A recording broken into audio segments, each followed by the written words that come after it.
If you're not already subscribed to this YouTube channel, go ahead and hit the subscribe button now, along with the bell icon so you can be notified whenever a new video is posted. And if you're already subscribed, check and make sure that YouTube hasn't unsubscribed you. And of course, be sure to give the video a like as well as share it on your social media. The white supremacists hate that. And now, the Sunday Address.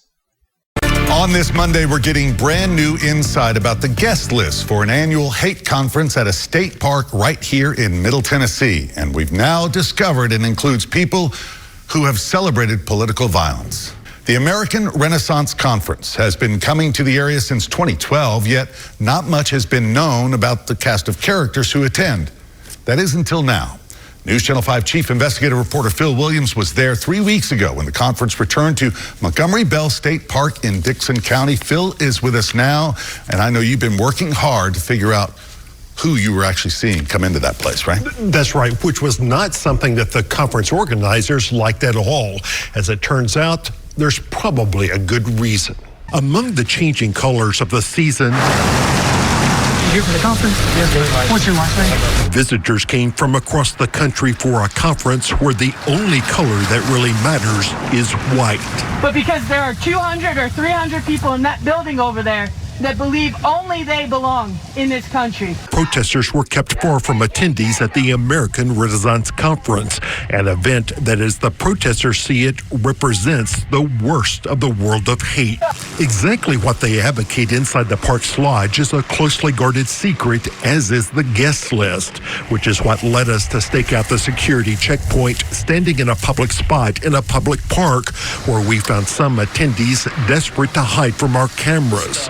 For this woman, it was an effort that required both hands. It's my understanding that you have been providing these pictures to people in the past years. And this man, a longtime American Renaissance speaker and attorney who has represented the Klan and other hate groups, accused us of working with domestic terrorists. So when he stopped to take pictures, I decided to confront his questions directly. Did you have any questions for me? Well, I'd be happy to ask. You are with Channel 5? I am with Channel 5. I'm Phil Williams. Hi, I'm Sam Dixon. Nice to meet you. Hi, Sam. The reason is we have reason to be concerned about how we've had a lot of people come up with a group called Antifa.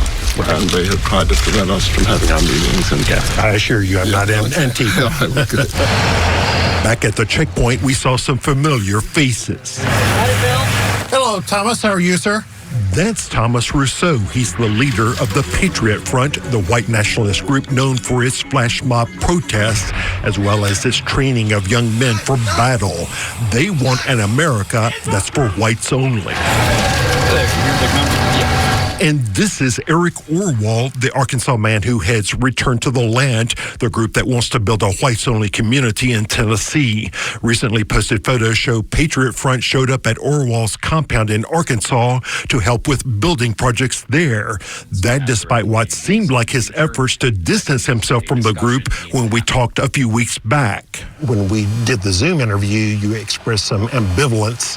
But then they came to your place and did some work. No, I'm all for helping them and them helping us. I do have some personal ideological disagreements, but they're relatively minor.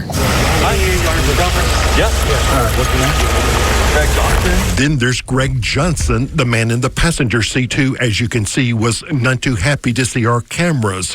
One of the speakers at the conference, Johnson is author of the White Nationalist Manifesto.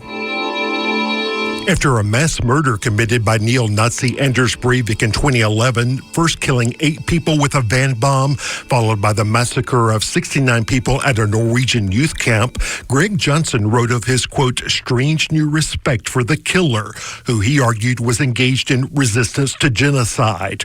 Although Johnson said it would have been better if he had killed the actual leadership of Norway's Labour Party or the leaders of the Norwegian press instead of innocent children.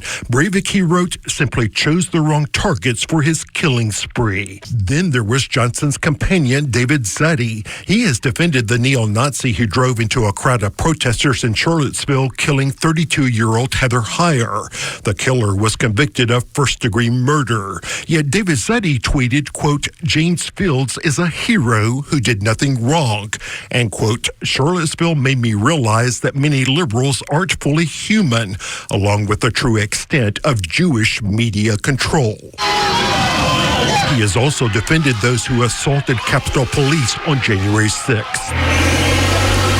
We also spotted this man from Atlanta. His name is Jared Huggins, and he was once part of a neo-Nazi group called Identity Europa. Huggins was also in Charlottesville, according to hate researchers who uncovered this Facebook post under a different last name where he called the weekend, quote, effing metal, and this Twitter post where he celebrated the Dodge Challenger used in the murder. Then there was a Pennsylvania man who heads a publishing house that reprints Nazi and other far-right books, and this young man from East Tennessee wearing a cap for the National Alliance. His name, we discovered, is Dylan Gaidano. National Alliance is a group originally founded by neo-Nazi William Pierce. Pierce's book, The Turner Diaries, helped inspire Oklahoma City bomber Timothy McVeigh. Social media accounts linked to Gaidano have expressed admiration for violent white supremacists Robert J. Matthews and Fraser Glenn Miller. One Telegram post stated, quote, "For me at least, if our goals aren't met in my lifetime, I will pull a page out of Master Sergeant Fraser Glenn Miller's playbook." Fraser Glenn Miller shot and killed 3 members of a Kansas Jewish community in 2014 because he wanted to kill some Jews before he died. Perhaps the best clue about what was happening inside comes from this man we spotted at the checkpoint. Emil Kosman is a Romanian-born pro-Russian podcaster who was invited to the conference to observe. Right over there, they are videotaping us because somehow we are bad dudes. This was Kosman we spotted outside the lodge. Hi, Phil Williams. That's a far different story from when I first met American Renaissance founder Jerry Taylor a year ago. How about the neo-Nazis? I don't even know a neo-Nazi. Now, we've also identified other people at the conference, including, get this, a Lutheran pastor from Southeast Alabama who has connections to what has been described as a neo-Confederate group. And to be clear, not everyone there advocates violence, although it is also clear there are some, including some influential attendees, who refuse to reject it. Nothing happens in a vacuum under white supremacy, and when these creeps pick a place for one of their get-togethers, it's usually because the place or the date or both has some sort of significance to them. In this case, they chose Montgomery Bell State Park in Tennessee. Tennessee is the birthplace of the Ku Klux Klan, and it's also the place where Dr. King was assassinated. To them, this is a victory party of sorts. These guys have been doing this for years now. This isn't new, but it is the first time that at least some sort of white media outlet made it a point to actually cover this and to tell you that it's going on. This story pointed out that this gathering of grifters, degenerates, and inbreds was organized by American Renaissance. They, of course, are the hate group led by Jared Taylor, who's the founder of the website that is based on. Now, something this white media piece didn't mention is that Jared Taylor is also a spokesperson for the so-called Council of Conservative Citizens. Prior to the 1960s, these Council of Conservative Citizens used to be called White Citizens Councils, and in the case of Jared Taylor, the website for the Council of Conservative Citizens that he's a spokesperson for was specifically cited by Dylan Roof as the inspiration for the Mother Emanuel Church Massacre, claiming that it was all of the anti-black propaganda that he had read on that website that prompted him to carry out that slaughter, with its postings about phony crime stats, rape stats, etc. And it was that mass murder in particular that galvanized people of conscience to finally stand up to the Confederate flag and start tearing down these monuments to the Confederacy that have been allowed to stand for far too long. And then you had Democrats trying to pretend as if they somehow had something to do with it.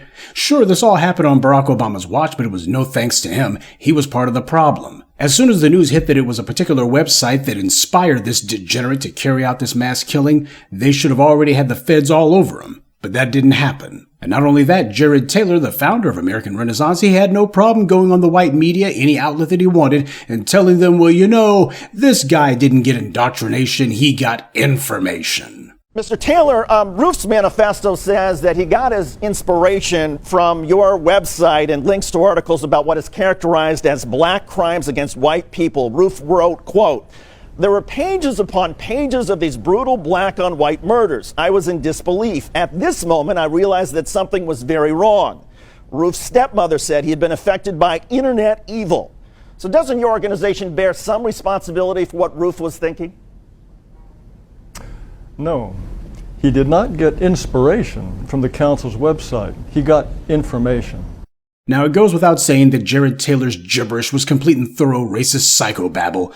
We in the black media have documented for you how these guys love to engage in all sorts of statisticulation. That is, they go ahead and mix numbers with equal parts talking points, and they just stretch and stretch things until eventually it bears no resemblance to reality, which is the entire point. And then they state it as if it's some sort of statistical fact. Taylor's made-up talking points may be comforting to the white supremacists who sit around hating black people because of their own pathetic, empty lives, but the reality is all of these white supremacists find themselves being shot at by other white people. At least 85% of white murder victims are killed by other white people. And if you doubt me, ask Charlie Kirk, he'll back me up on that one.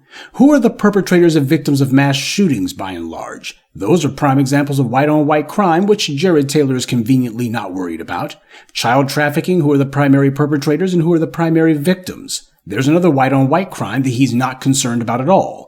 Their phony outrage is meant to actually justify real killings. That's the point. These guys have invented all of these phony victim narratives as a way to justify the acts of anti-black violence that they're already carrying out. It's meant to embolden those who perpetrate these kind of crimes, and also to push a narrative meant to get anti-black racists of all colors to give a wink and a nod to anti-black violence. Moral relativism is one of the main ways white supremacists try to muddy the waters and confuse the issue whenever they get called out. Now, let's discuss the obvious part up front. Neither the Democrats nor the so-called left has done anything to combat these creeps, and that's by design. Letting them freely get together and nobody makes a big deal about it. The criminals who get together in this kind of place, they come from organizations whose members have carried out numerous acts of terrorism, violence, and even murders. They should all be named as members of designated terrorist groups. But no one on the right or the left is even talking about it. These American Renaissance reprobates are on the same mission as the white left.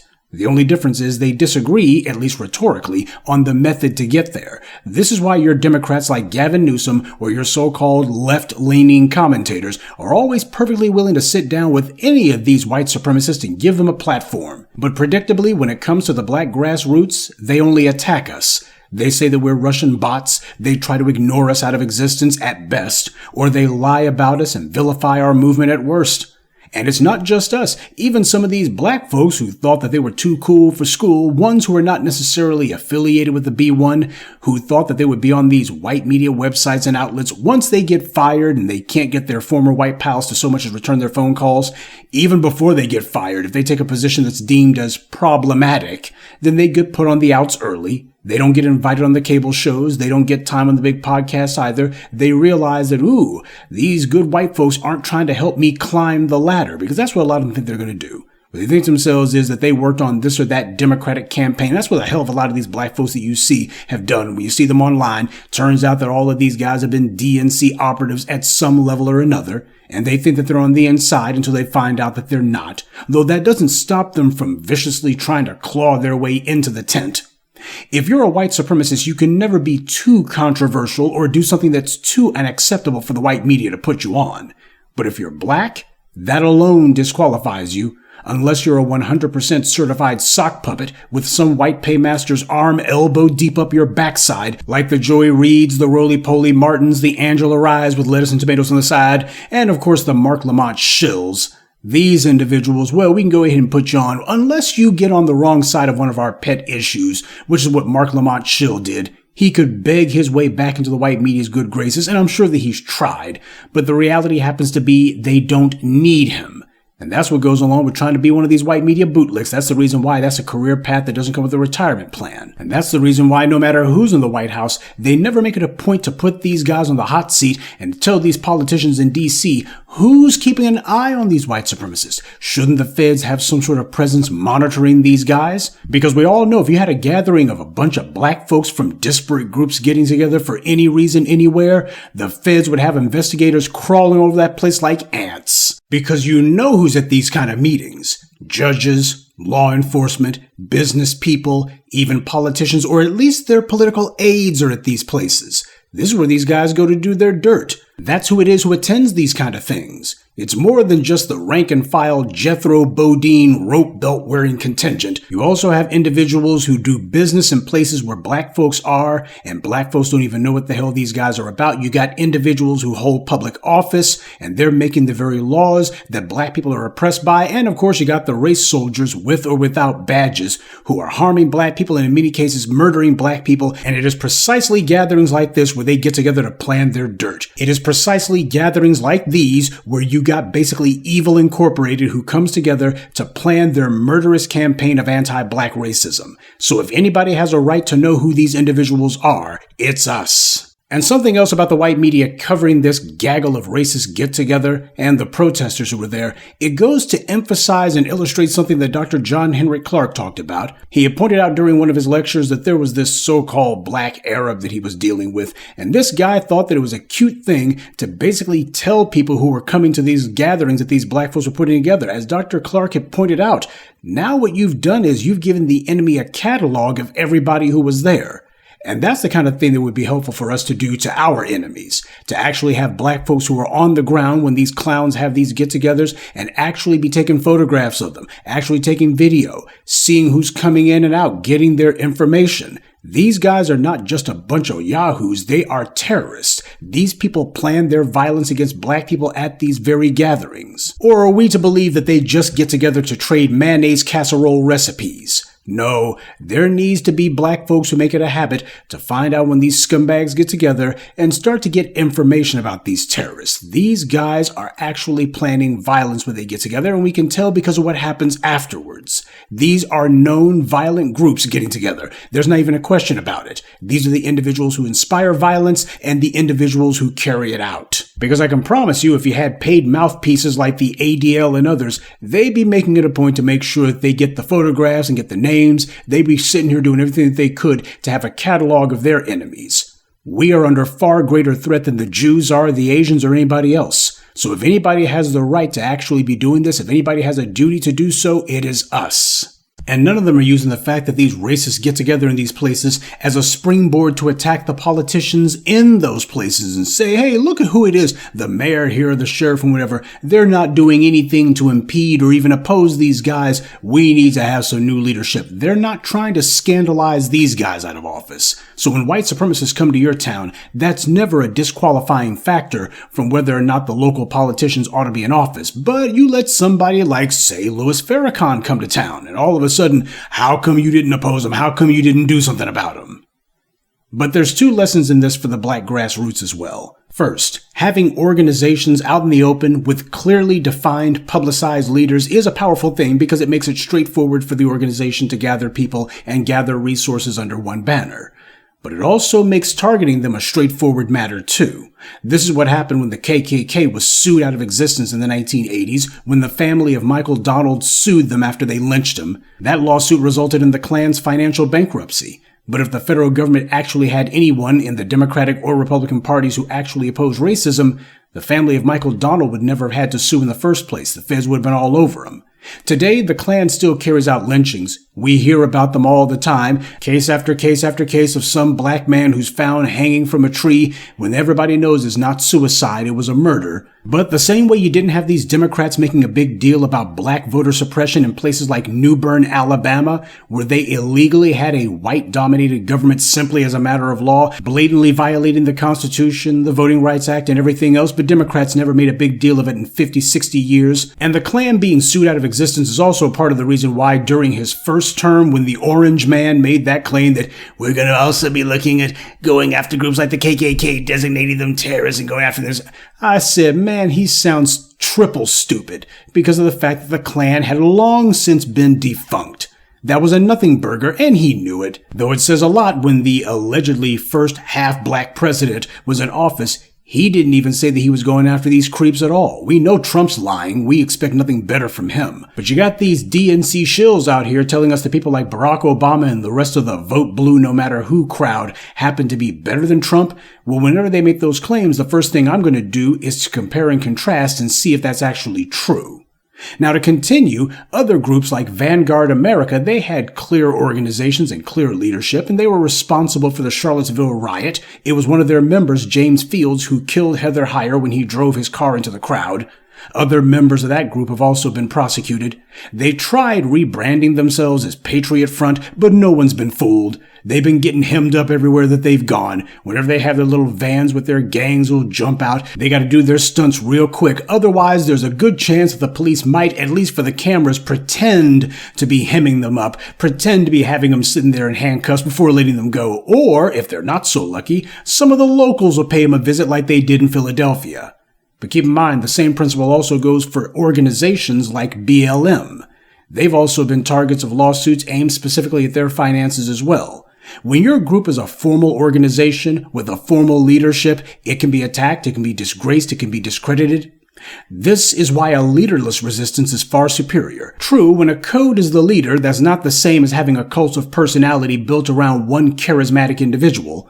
But when the code is the leader, it falls to the individual adherents to be honest about their fidelity to the cause. It doesn't matter what happens to any one individual or any one group of individuals. You're not dealing with an organization, you're not dealing with a person or a cult of personality or a particularly charismatic group of individuals. What you're dealing with is an ideology, one that has spread, and you're not going to be able to discredit or disgrace or attack that.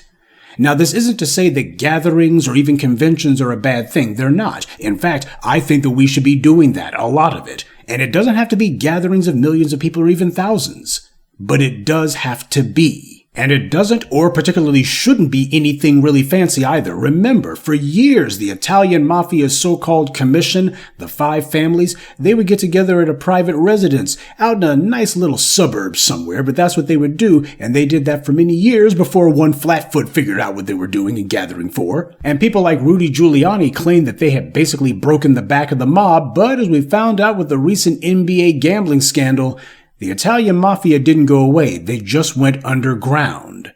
You know, there's a lesson in that for black folks as well. Run silent, run deep. My point is, there's strength in numbers, but that strength never manifests itself unless those numbers come together.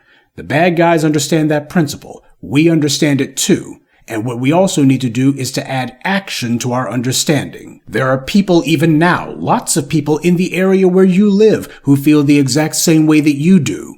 And what a lot of them see is they don't see anyone stepping forward. And when that happens, most folks, well, they're going to think to themselves, I must be alone, or at the very least, I don't know who to go to. They're waiting for somebody to cross that line. They're waiting for somebody to take that first step and validate that, hey, there's other folks out here who think the exact same way and who are on the same page. When that happens, that tends to create a center of gravity that draws other people to it. But that requires persistence and consistency. When black people get together and are of one accord and are actually there for something serious, magic happens. We can't have a situation where the only time black folks get together is on Sunday. The only one that helps is your local pork chop preacher, and he's not trying to fight these white supremacists either.